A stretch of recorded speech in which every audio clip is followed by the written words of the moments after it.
tahu sama saya, nggak boleh ya, ini nggak boleh, ini boleh. Dan itu kejadiannya, dia sudah diangkat celananya teman-teman. Seroknya itu sudah diangkat sampai perut, celananya sudah dikeluarkan. Dan anak-anak pelakunya ini, saya tanya, kenapa kok kayak begini? Dianggap enggak, cuma bercanda.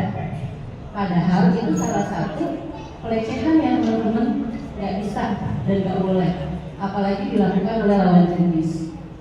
Itu saya di sini cuma mau sosialisasi sebentar aja minta waktunya. Makasih ya udah luangin waktunya ya. Mengapa penting melakukan penanganan pada kekerasan seksual? Kenapa? Ada tahu nggak?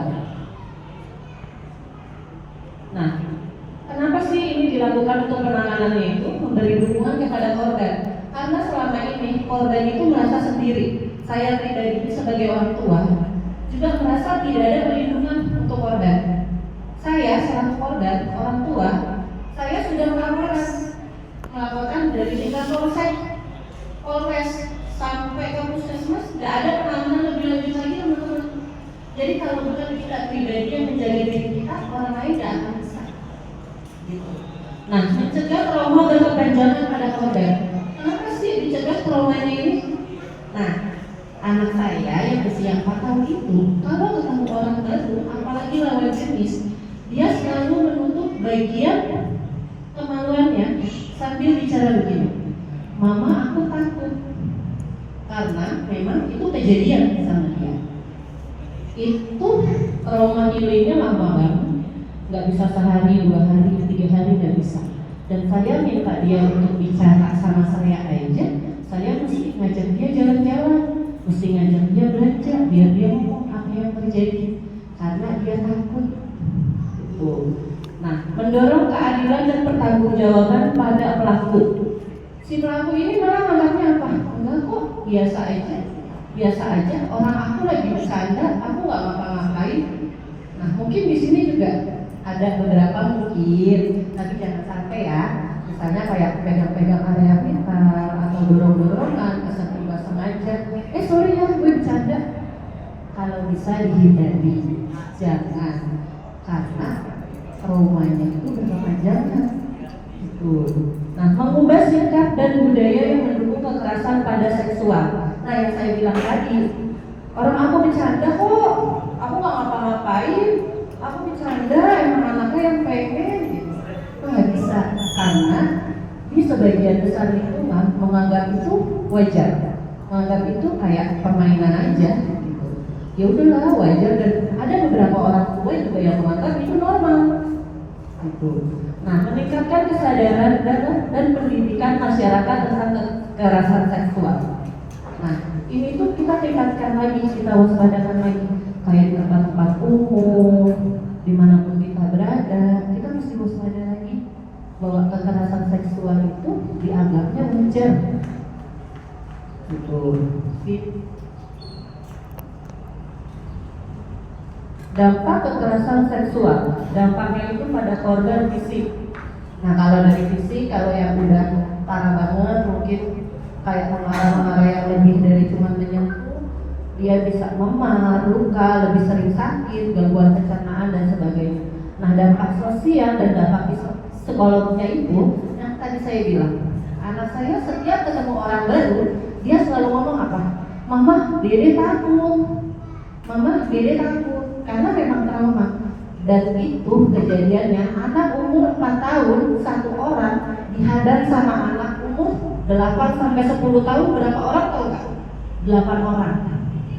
Kejadiannya 8 orang. Dan mereka semuanya saya tanya menganggapnya itu bercanda. "Aku bercanda, Mama Resmi. Aku bercanda, Mama Budi." Gitu. Ya, tapi bercanda. Padahal anaknya udah nangis-nangis gitu. Dan dampak psikolognya itu benar-benar dahsyat banget. Dan itu dia sering banget tantrum, sering banget nangis, marah-marah gak jelas, emosinya gak stabil. Nah, itu kalau ketemu orang itu dia itu. Sama kalau ketemu 8 orang itu, dia suka kayak "Mama aku takut." Ya, dia "Mama aku takut." Karena memang kejadiannya gak ngenakin untuk dia gitu. bentuk kekerasan seksual pada perempuan.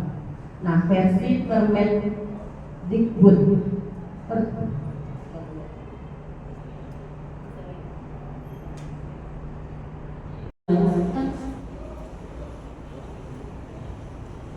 Setiap perbuatan merendahkan, menghina, melecehkan, menyerang tubuh atau fungsi reproduksi seseorang karena ketimpangan refleksi kuasa atau gender.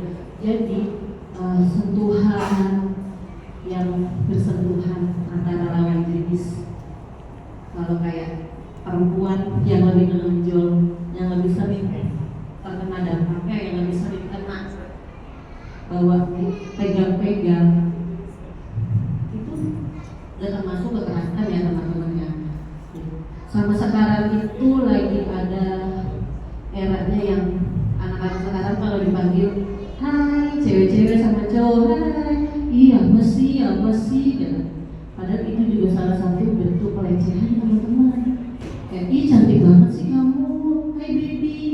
Kadang cewek-cewek kalau digituin seneng ya gitu. Itu sebenarnya salah satu bentuk pelecehan yang tidak disadari ya teman-teman ya. Itu. Nah, penyebab maraknya kekerasan seksual di lingkungan remaja, kurangnya pendidikan, pengaruh media dan konten merugikan, budaya mengabaikan kekerasan seksual, ketidaktahuan semuanya gitu. Nah, pola asuh terhadap luka terhadap pola asuh orang tua itu mungkin kayak ada beberapa anak yang mungkin broken home, yang gak diperhatikan betul-betul sama orang tuanya. Tapi padahal kan di luar sana orang tua kita apapun situasinya dia pasti peduli sama kita.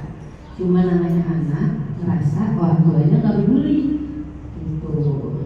Nah, kurangnya memahami ilmu agama. Disinilah, ini kan sekolahnya mayoritas muslim ya teman-teman. Rata-rata ngaji, itu pembekalan kita. Itu yang bisa menjadi benteng kita untuk kedepannya gimana. Kita tahu mana yang benar, kita tahu mana yang salah.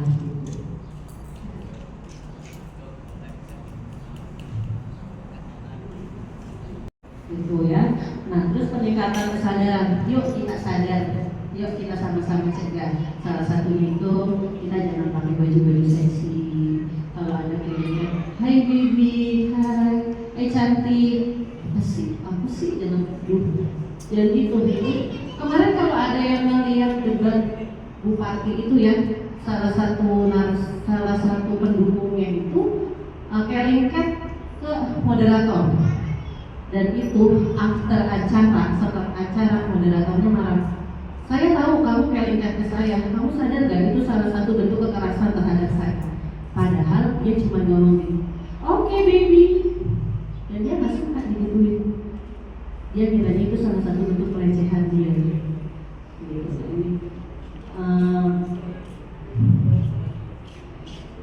Secara berkala dan memberikan ruang bagi korban untuk mengungkapkan perasaan dan pikiran. Sekarang itu rata-rata korban takut teman-teman untuk mengungkapkan apa yang udah dia rasain, karena memang gak ada ruang untuk dia bicara.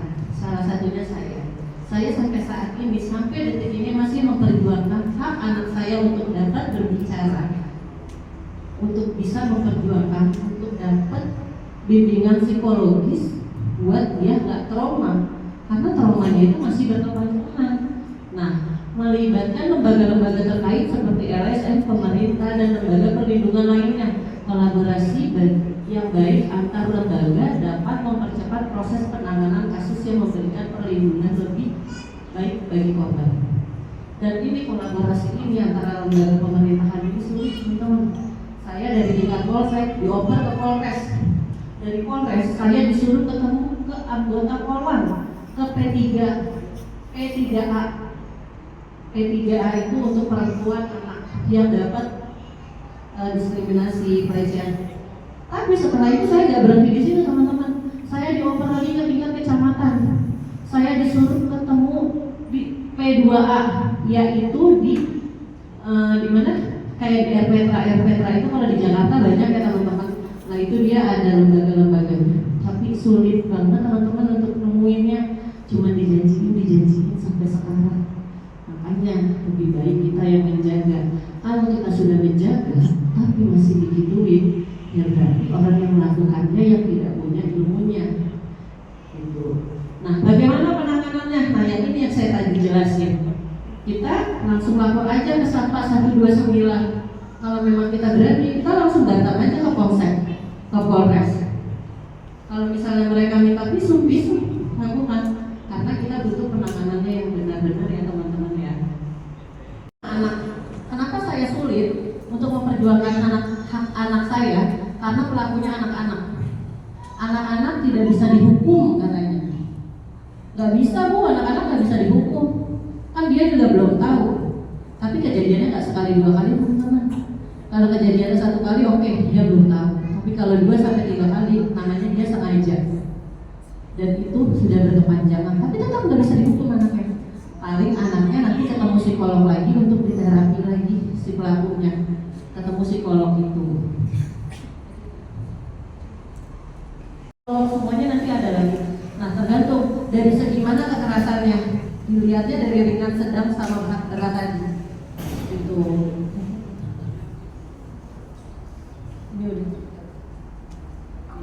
Ya, terima kasih. Itu presentasi dari kita. Mudah-mudahan bisa nambah pengetahuan. Mungkin gak banyak, mungkin masih banyak kurangnya. Saya mohon maaf karena ini kali pertama untuk kita berlima presentasi ketemu orang banyak. Ini pertama kali. Nah, untuk teman-teman yang mau ada pertanyaan atau nggak apa-apa.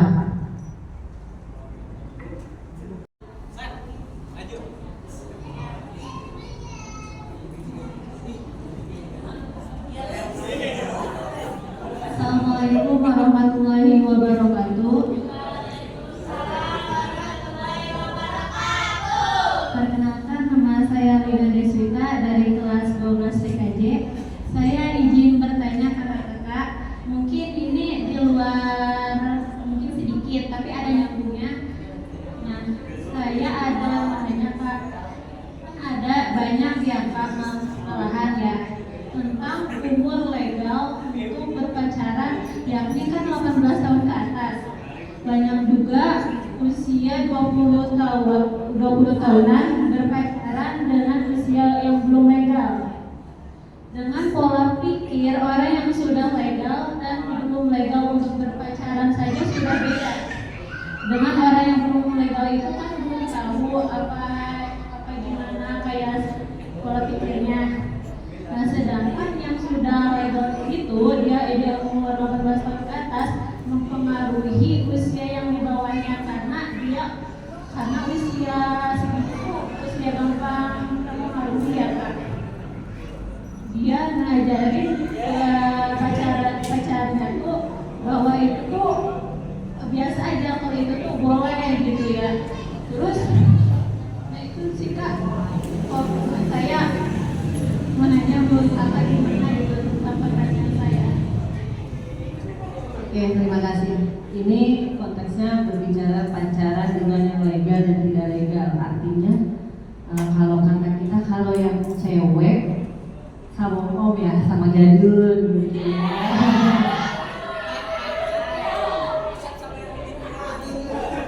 Nah, kalau yang cowok brodong gitu ya, gitu. Nah, yang legal dan tidak legal, biasanya yang cewek-cewek ya yang saya khususin. Misalnya untuk anak-anak yang tidak legal tadi. Nah, itulah pentingnya ilmu agama, pendekatan dengan orang tua, pentingnya ilmu seksualitas. Nah, kita kan udah tahu nih, walaupun kita masih belum legal, tapi kan kita udah tahu nih mana yang bahaya sama yang gak bahaya untuk diri kita, betul dong? Nah, kita bisa menjaga diri kita sendiri. Yang saya bilang tadi, orang lain tidak akan pernah bisa menjaga kita, orang lain tidak akan pernah bisa membela kita, hanya diri sendiri yang bisa menjaga diri kita sendiri. Jadi, pertama, kuatkan lagi ilmu agamanya teman-teman. Perdalam lagi ilmu kekerasan seksual itu seperti apa, yang boleh dan tidak boleh itu seperti apa. Itu sih ya teman-teman, intinya bisa jaga diri. Kalau kita bisa menjaga diri kita sendiri, siapapun yang mempengaruhi kita untuk melakukan hal-hal yang tidak wajar, kita pasti bisa menjaganya. Kayak gini, saya punya pemutaran video satu sebentar ya. Nanti habis ini dilanjut lagi sesi tanya jawabnya.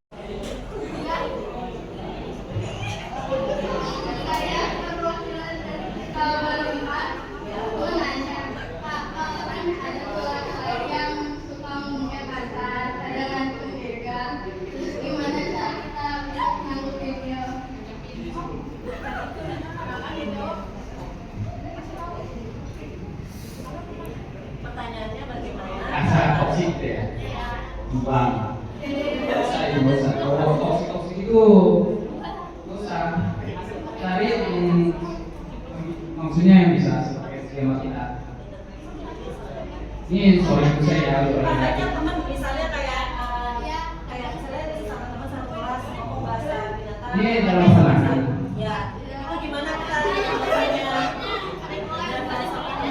bagaimana kayak nanggapinya. Misalnya kayak nih, lu nih sama gue nih, ngomong kasar nih, tuh gini. Nah, gue sebagai perempuan harus jawab seperti apa, menanggapinya seperti apa. Ya kalau untuk perempuan jangan ditanggapi dengan serius. Ambil kesimpulannya aja. Ya kalau misalnya nih laki-laki ya kan toksik terhadap perempuan, ambil kesimpulannya. Maksudnya dia kasar, ngomong kasar toksik terhadap kita, untuk tujuannya apa? Gitu. Jangan bawa ke hati atau baper atau kita sakit hati, kita satu kelas. Kamar mandi. Jadi udah. Kan ke kamar mandi. Ambil aja kesimpulannya, ambil aja nilai hikmahnya. Itu. Ada lagi nggak? Namanya apa? Dia masih kayak gitu. Kalau dia lingkungan sekolah, laporkan. Punya guru BK kan, punya guru BP, laporin aja. Cuman dia bakalan marah, lu lemes banget sih jadi cewek nggak sih? Nah, kamu udah ngatain gua, kamu udah nginjek gua, sama aja hina anak apapun, kayak atau apapun itu, laporin. Intinya laporin. Kenapa harus dilaporin? Karena mencegah hal-hal yang berkepanjangan, pelecehan-pelecehan lainnya. Itu ya teman-teman ya.